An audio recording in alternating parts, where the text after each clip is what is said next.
Passover, the holiday that celebrates what it means to be truly free. But what is freedom? Viktor Frankl, a prominent Jewish psychologist, was a survivor of 2 concentration camps. When he was liberated in April 1945, almost everyone in his family had been killed.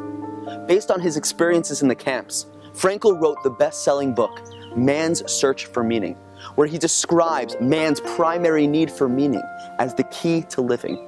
He writes, "Everything can be taken from a man, but one thing. The last of human freedoms is to choose one's attitude in any given set of circumstances." The Nazis took everything away from him, his clothes, possessions, his family. He sat there, huddled in the cold barracks, starving, exhausted, and heartbroken. He felt like he had nothing left, and then it hit him. The Nazis thought they had total command over him, that he had no freedom left at all.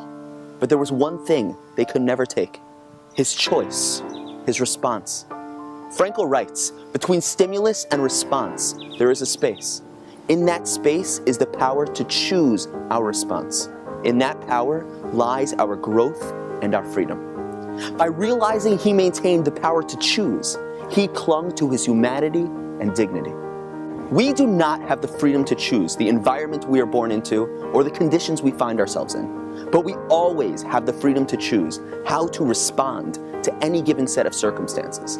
We often make the mistake and think that others are responsible for our lives: our parents, our boss, our spouse, the community, the economy, the president. We blame or make excuses. In reality, I am the only one responsible for the success and failure in my life.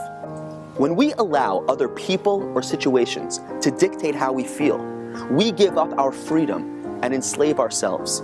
Freedom means recognizing that we are the ones in control, that we are responsible. As the sign on President Harry Truman's desk said, "The buck stops here." This is why matzah is called the bread of freedom. Bread is just puffed up matzah. It's water and flour full of hot air.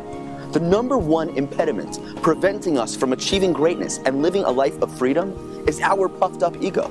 Our ego distracts us and causes us to blame everyone else for our problems and failures.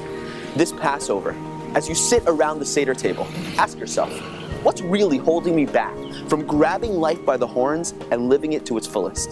Where am I not taking full responsibility for my life? As you eat the matzah, break through the shackles of your excuses and taste freedom.